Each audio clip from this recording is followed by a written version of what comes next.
HU, the sound echoed through the medical bay like a miniature explosion, followed by a much smaller, much more apologetic, "Excuse me." Every alien medical professional within earshot hit the deck. 3 nurses activated their personal shield generators. 1 intern simply fainted, their crystalline body making a rather melodious tinkling sound as they hit the floor. The source of all this chaos. One Sarah Chen, human merchant marine, currently sitting on an examination table with a slightly runny nose and looking increasingly bewildered as the medical bay descended into complete pandemonium around her. I just have a cold," she offered weakly before another sneeze sent 2 more interns diving. Zix'tal, now safely ensconced behind a hastily erected level 4 containment field, adjusted her sensors to maximum range. "A cold?" she asked, voice trembling. "You mean to tell me you're carrying a viral infection capable of causing explosive respiratory events and you just walked in here?" Sarah blinked, then wiped her nose with a tissue. "I mean, yeah. I ran out of Dayquil on our ship, and I figured since we were docking here for repairs anyway." Omyological agent detected. Analyzing rhinovirus detected. Symptoms include inflammation of respiratory passages, increased mucus production, and projectile expulsion of potentially hazardous biological materials. "It's just sneezing," Sarah protested, but her words were lost in the chaos as 3 more containment fields sprang up around her examination table. Dr. Kavax, the resident xenobiologist and arguably the most educated person in the room regarding human biology, came sliding in on all 8 legs. Their bioluminescent patches were flashing warning patterns that roughly translated to "Oh, sweet celestial bodies, we're all going to die." "Let me get this straight," Kavax said, pulling up Sarah's medical file on a floating whole screen while maintaining a safe distance of approximately half the medical bay. "You're infected with a virus that's actively replicating in your respiratory system, causing your body to forcefully expel contaminated material at high velocities, and your response was to seek over-the-counter symptomatic relief? Well, when you put it that way, it sounds way more dramatic than it is," Sarah said, reaching for another tissue. The movement caused 3 nurses to activate their emergency evacuation jetpacks. Human specimen displaying classic Deathworlder casualness toward potentially lethal biological agents. Recommended course of action. "We don't need to panic," Sarah tried to reassure everyone, right before another sneeze sent Dr. Kavax scuttling halfway up a wall in terror. Zix'tal, trying to maintain some semblance of professional dignity while clinging to a support beam, cleared her throat. "According to these readings, your internal temperature is elevated by nearly 2 degrees. Yeah, that's called a fever. It's how we fight off infections," Sarah explained, as if she wasn't casually describing her body's nuclear option for dealing with invaders. The medical bay erupted in a fresh wave of panic. "Your immune system deliberately induces hyperthermia as a defense mechanism." Dr. Kavax's voice had risen several octaves. "You're telling me your body's solution to an invasion is to set itself on fire, kind of. Look, it's really not a big deal. Not a big deal."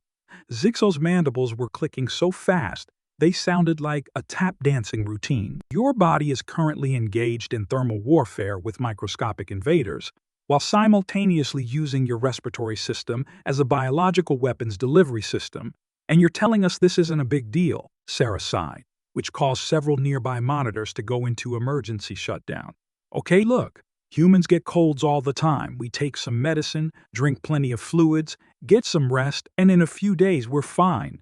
I literally just need some cold medicine and maybe some tissue." A tinfoline displaying typical Deathworlder behavioral pattern of drastically understating medical emergencies.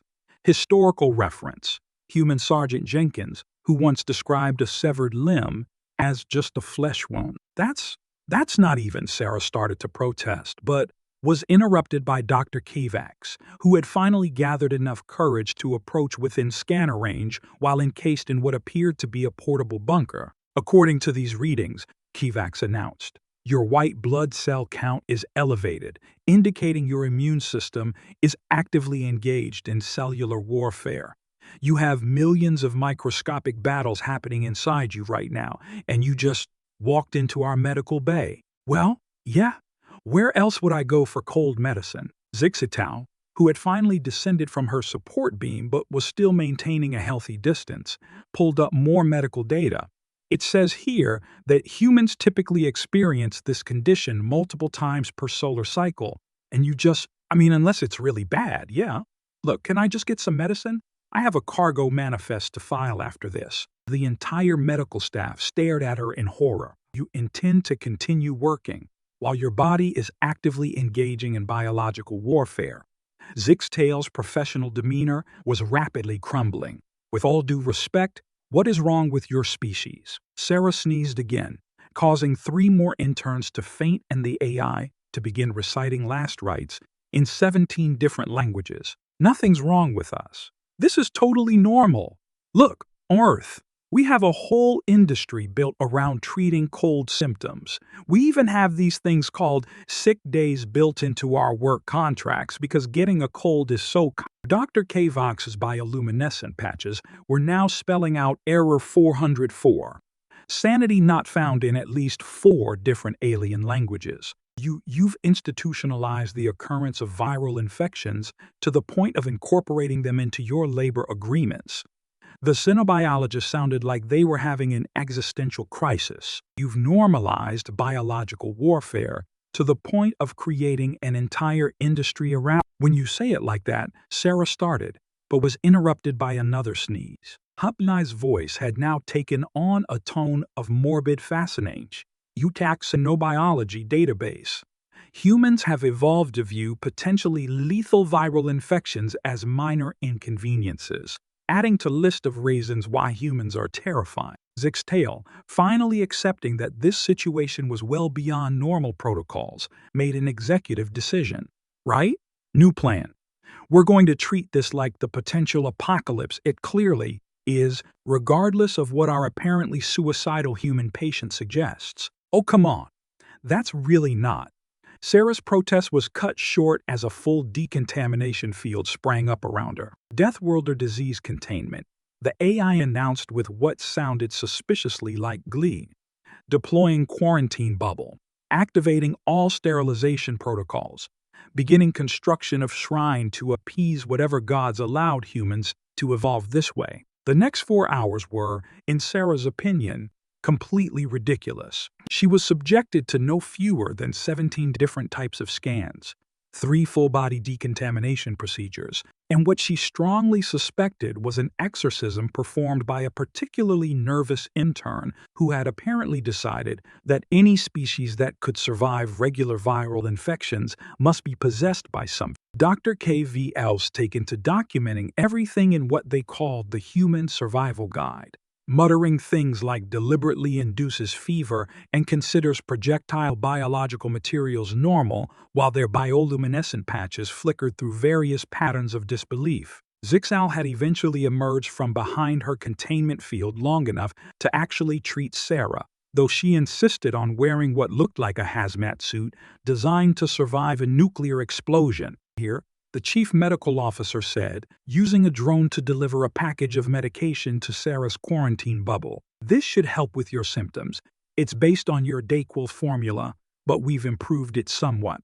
Though I still can't believe you just take medicine and continue with your day. Thanks, Sarah said, accepting the package. Though I really think you all overreacted a bit. Humans consider full quarantine protocols an overreaction to active biological warfare, adding to section, HFY humans should not be allowed to self-diagnose, as Sarah finally prepared to leave the medical bay.